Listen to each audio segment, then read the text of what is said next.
Took me 3 times to get started this morning. Various reasons. Not even going to disclose those reasons to you guys this morning. But today I want to talk about a fairly sensitive topic when it comes to Donald Trump supporters and the reality of what a Donald Trump supporter is, specifically when a Donald Trump supporter is a woman. A lot of people are not going to want to hear this. And if I offend anybody by saying what I'm going to say, I am sorry. But I am speaking the truth this morning. I have noticed that since I have been a bit more politically outspoken when it comes to my beliefs as a Democrat, my beliefs as an American woman, my beliefs as an American woman of color, quite a few American women who I would assume label themselves as Caucasian have come after me on social media. And I think that every single one of those women is a goddamn fool. And I'm going to tell you why. When you look at Donald Trump, is Donald Trump married to an American Caucasian woman who was born in America? Is he? Really think long and hard about that. Because the fact is that he is not. Now, I am not saying that choosing or electing to marry a woman from another nation as an American is a bad thing. But we're talking about the president of the United States, okay? Now, when I look at the rise of white nationalism and white supremacy within America, when I see any white American woman who elects to align herself with that, I'm thinking to myself, well, I guess you hate yourself. Yeah. And the reason I think that is because he is not with a white American woman. The only white American woman that Donald Trump ever has been with and had a child with was Marla Maples. And did that marriage last? No, it did not.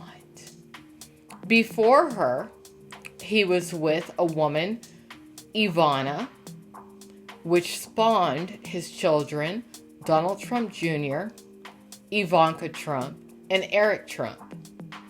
Then he was with Marla Maples, who spawned his child, Tiffany Trump, who we don't really hear anything about, do we? Not at all. There's a reason why. And now he is with Melania Trump, who has spawned his child, Barron Trump, who they keep out the media. I would assume because he's a minor, but also possibly because he is someone who is on the autistic spectrum, even though nobody wants to talk about that. So, if you're an American woman, why exactly would it be that you are such a Trump supporter? Is it because possibly you didn't have a father growing up? Is it because when you look at Trump, you think to yourself, oh, he's the father I wish I always had? Well, he ain't your dad. Never would be. And he would have most likely treated your mom like a second-rate hooker. We already saw it with Stormy Daniels. Yeah. I know I'm saying something very harsh, but it's the reality. It's the absolute reality. I actually made a few notes about this. I'm going to go ahead and bring them up. Because, I remember the Charlottesville situation. And you had a lot of young, impressionable white American males who I assume were radicalized by websites which should be banned within America in regards to their white nationalism mantras and their hate crimes that they're trying to spread when it comes to hurting people like me. But when I look at the Charlottesville situation, and you had a bunch of white males marching with these tiki torches that they bought from Home Depot, screaming and proclaiming, "We will not be replaced! We will not be replaced!" Here's the question. Who are you afraid of being replaced by? Because the last time I checked, Donald Trump's daughter, Ivanka, married a man who, yes, appears white, but according to many white supremacists, is not in fact white. I personally consider him white, but many white supremacists will be like, "Oh no, he's Jewish."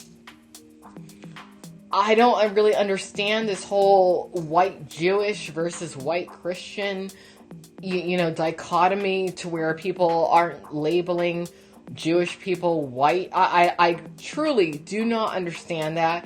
I actually felt that it was very interesting that Bernie Sanders, just over the past few days, made it known to Israel that he was not happy about Israel banning Ilhan, Omar, and Rashida Tlaib, who are both U.S. representatives, from attending whatever Israel political function was supposed to take place. They were supposed to go over there over the past few days. And Bernie Sanders, he was like, "Hey, why, Israel, are you banning these two U.S. representatives?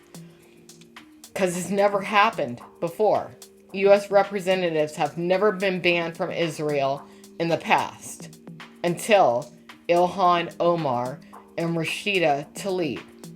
And Bernie Sanders, a lot of you may not be aware of this, but he is of Jewish lineage. Actually, there is a YouTube video to where it has been deemed that, according to ancestral research, he's actually related to, what's that guy name? Larry David. And I don't really think you can get much more Jewish than Larry David of Curb Your Enthusiasm. Actually, Larry David played a parody of Bernie Sanders. Yeah. So Bernie Sanders is essentially, at least in part, Jewish. And he spoke out to Israel in regards to Omar and Tlaib. Okay?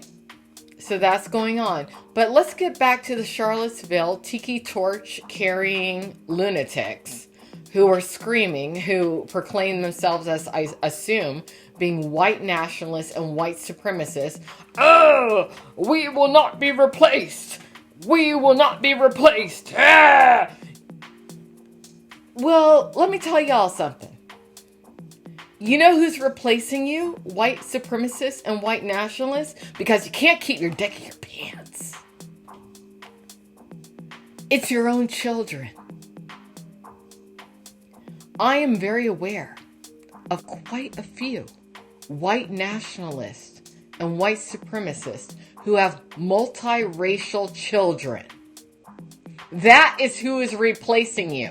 So who's really replacing you? By your own doing? Your own genome. That's who's doing it. So shut the F up. Okay? Multiracial children are the future. And I am not going to shut up about this. Ever. I don't care if they ban me from Periscope. I don't care if they ban me from Twitter. I don't care if they ban me from YouTube. I don't care if they ban me from the internet. I'll put it in a book. Because how are you going to ban the book? That's the reality. And how dare you jerks make these multiracial children feel that they are lesser because they are multiracial. No child should ever have to choose a side. Get real. Come on. The percentage of multiracial children who are coming up, the percentages of multiracial marriages are coming up in such vast numbers. I'm actually going to tell y'all some numbers. Let me tell y'all some numbers, because I brought it up. Censusscope.org. Here we are. The 2000 census questionnaire was to allow respondents to select more than one race nationwide. Approximately 2.4 of the population, over 6.8 million Americans, marked an identification with two or more races. That's a lot of people. That's a lot of people. And those are only the people who are confident enough, brave enough to say, hey, I'm multiracial. Let's look at who the political candidates are on the Democratic side. You got Tulsi Gabbard. She's Hawaiian. She's obviously multiracial. You have Kamala Harris. She's obviously multiracial. Barack Obama, he was multiracial. Why are people so afraid of the multiracial coming up of the population? What's going on here? Because it was going on back to Civil War times. Here's something that a lot of people don't want to know about. Why slavery in the South really ended. But I'm going to go ahead and talk about it today. You want to know why slavery in the South really ended? It was because a lot of journalists from the North came down to the pre-Civil War, slavery era South, and they saw a tremendous amount of people who they labeled white slaves. In other words, they were multiracial slaves who basically, by all means, appeared to be white. It wasn't because a lot of white people were looking at black people and were like, oh no, we shouldn't do slavery anymore. It was because of the racial mixing. And a lot of white people were like, oh my God, that could be my child. Because it was in many cases. That's why slavery really came to an end. A lot of people don't want to talk about it, but that's the reality. Do some Google research on your own. The quadroon balls.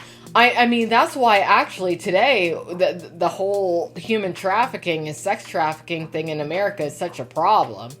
Because you have a lot of multiracial people who cannot deem themselves as white, who are being trafficked into slavery still to this day. That's what's going on.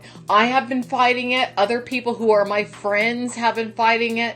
But apparently a lot of people just don't care. At least not until it's their own child. Yeah. That's the reality of racism and slavery. And that is why I do these little podcasts and these periscopes and whatever they are. To wake y'all up. Because that is what is going on today. It's so disgusting. It truly is disgusting. But, you know what? Maybe people deserve what happens to them. Maybe that's what it is. You know, I found this one article online, and it has to do with the number of mixed-race Americans increasing 3 times faster than the population of the United States as a whole. Yeah, that's called evolution. That's what it is. So when I hear somebody like Steve King complaining, he's like, oh, incest, rape of my own cousin. When I look at somebody like this guy, Steve Menashe, talking about, what was he calling it? Ethno-nationalism, and Rachel Maddow calling him out upon that. I applaud you, Rachel Maddow. Thank you for saying something about it. Because I know that you are going to be hammered in regards to what you called out. But you did the right thing, Miss Maddow. Absolutely. Because emerging of the races is the future. I don't really understand who is against it. I never will. Because if you do want to have an offspring that is stronger, faster, smarter, they're going to be multiracial. And I'm not being racist by saying that. It's just the reality. It's the reality because you're getting the best of all the worlds when you have a merging of the races. And I don't really understand why anyone would be against that unless they're trying to sabotage humanity as a whole. If you're trying to sabotage humanity as a whole, hey, make it known. Say, hey, I hate being a human being. I hate being a person. I want to kill all human beings. Just say it. That's how I look at Donald Trump, because that's what he is. He hates himself, and I guess he hates everybody else, and he wants to kill everybody. Okay, great. But guess what? I'm somebody who wants to live. And I think that people who follow me, who listen to me, who agree with me, they want to live too. And they want to move forward into the future. They want to see, what can humanity become? What can we really do? That's why we got to knock all these assholes out of the ballpark. And we got to move forward on our own. Don't listen to the racists. Don't listen to the ethno-nationalists. Don't listen to these Nazis. Don't listen to these people who are separatists, who are segregationists. You listen to yourself. You fall in love with somebody who doesn't look like you. Good for you. You're going to have a stronger kid. And you remember that. I'm not a parent. I never had the chance. But if I did, I would have one of the strongest, best, most intelligent children that exists. And that is what I wish for everybody who is listening to me today. Because that is what you deserve. That is what the future of humanity should be. If you're going to be in it, you be in it to win it. And you don't listen to these assholes. Okay? So that's all for today. Alexandra Mayers, Political News Time. Thanks everyone for listening. I'm sorry I got a little emotional here. But when it comes to the future of the children, I want the best of the best for all of them. I really do. I think that's why I'm here on this planet. Just to be that one person who's like, all right, you want to mess with these kids? Then you got to get through my ass first. And I will knock the shit out of you before you can get to them. You take care, everybody. Bye-bye.